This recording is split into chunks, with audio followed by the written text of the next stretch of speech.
Plants growing in containers get root bound after some time and must be repotted into other containers.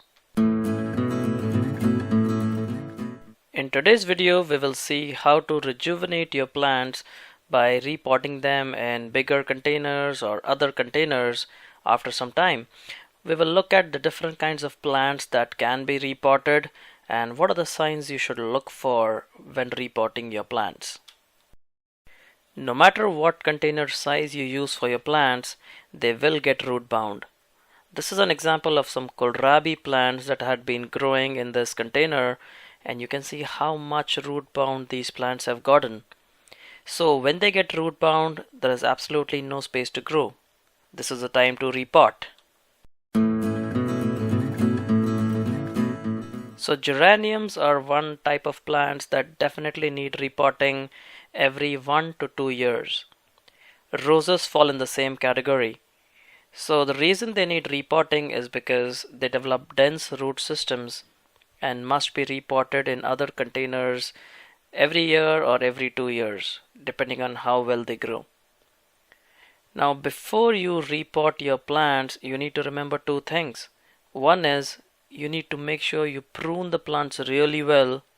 You thin out the plants well so that you don't have a lot of crowding going on near the growing areas.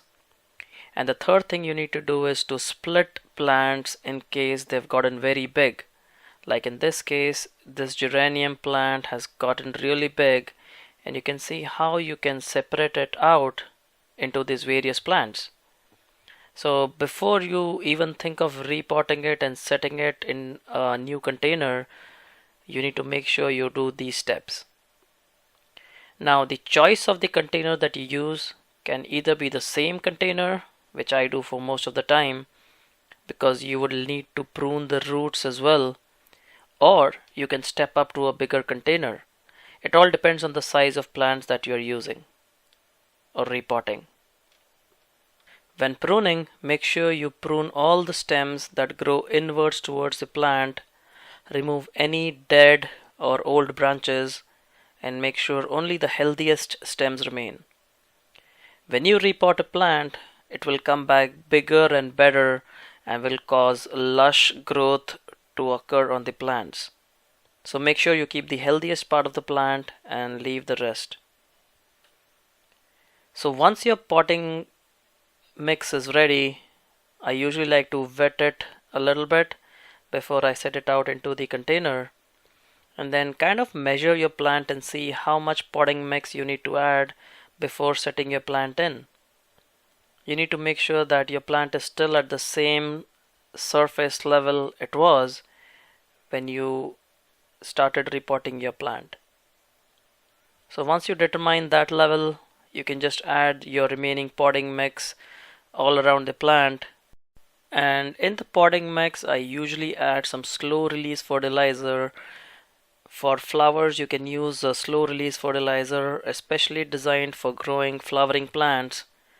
And if you're growing veggies, you can use ones that are formulated for veggies. So if you run a little short of the potting mix, what I usually do is just add some wood chip mulch on the top, and it's ready to go.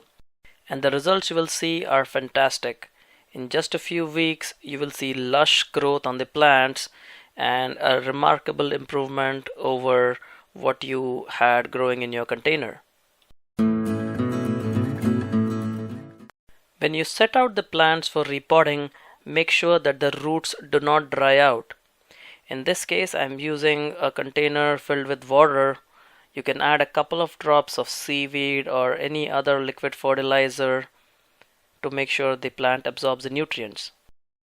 Perennial vegetables are another candidate for repotting.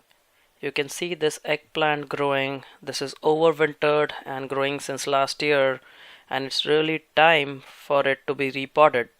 So what you should be looking for are plants that have been growing for a long time but are not showing signs of rapid growth. It's now time to repot them. So to repot container plants like eggplant, which have gotten root bound, you need to make sure you take out the plants very carefully. You can prune the roots a little bit, but not too much. Root pruning is good for very hardy perennial plants like jasmine or some other plants which have a very dense root system. For eggplants, although I did trim the roots a little bit, I was very careful. And for plants like eggplants, you need to make sure that the roots never dry out. They will be in shock for a long time in case the roots dry out. So your number one priority when repotting plants like eggplants is that they need to be moist all the time. The root zone needs to be moist most of the time. So while you're preparing your potting mix, you can immerse your plants in a tub of water as we just saw. So once you lay your plant inside the new container and add the potting mix to the sides, the plant may be dormant for maybe a week or so, maybe even up to 10 days. This is because the plant is adjusting to the new conditions and will send out a new spurt of growth very shortly.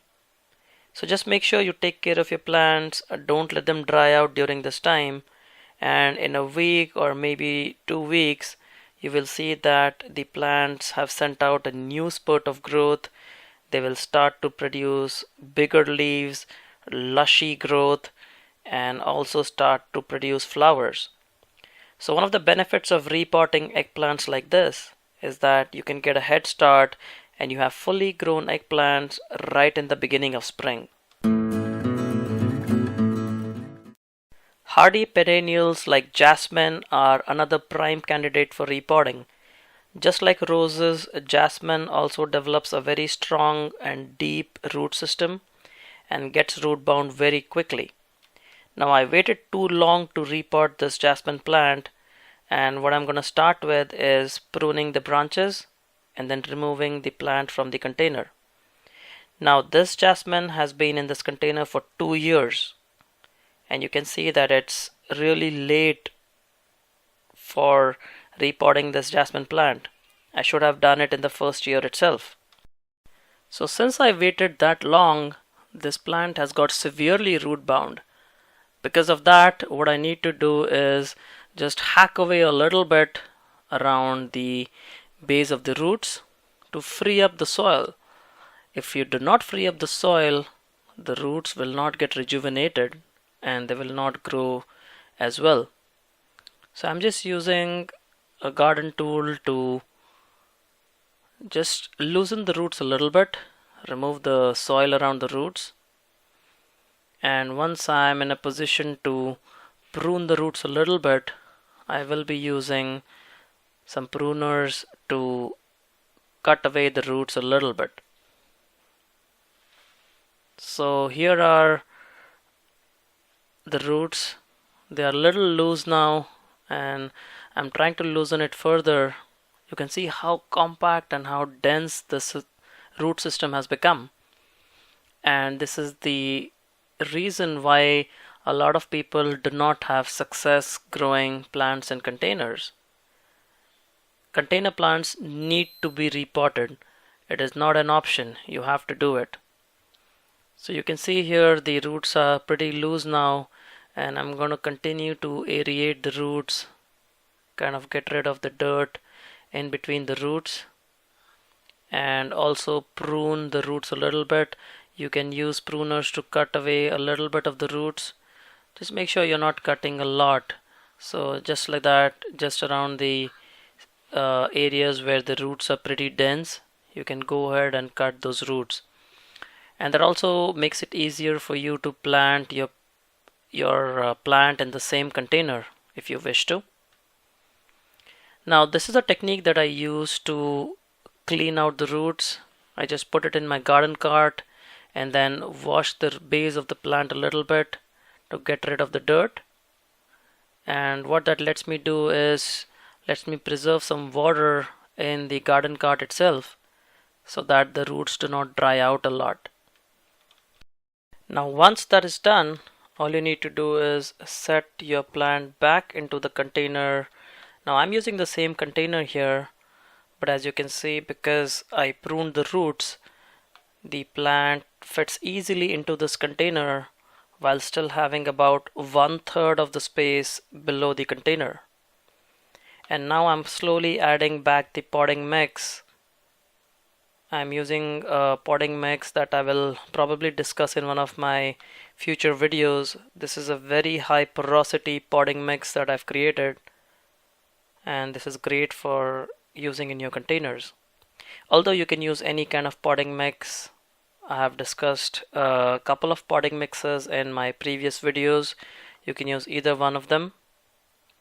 And after repotting, your plant will now have more space for the roots to breathe, and consequently you will get a plant that grows much more vigorously and in a much better way than what was growing earlier. So in just a couple of weeks you can see how nicely this plant is growing. It's producing new growth and new buds as well. So spring is the best time to repot all your container plants. The weather has warmed up and it's time for the plant to send out new growth anyway. So repotting them will give them that extra burst of energy because they now have more space to grow inside the new container. I also highly recommend that you repot roses every year, or worst case every 2 years, so that they grow in the most optimum way. You can prune roses very heavily, almost down to like 2 or 3 branches, and they will come back up very vigorously. As you can see here, this rose plant was pruned and then repotted, and it came back with a vengeance. You can see a lot of new growth, a lot of buds, and overall a very nice way to rejuvenate your plants. So let me know how you like this video. I know a lot of us do not think of repotting our container plants, but remember that plants do get root bound and they do need new space to grow in the next growing season. So make sure you repot your container plants and you can spring new life into them and be very successful with your container gardening. I'll see you again soon. Happy gardening.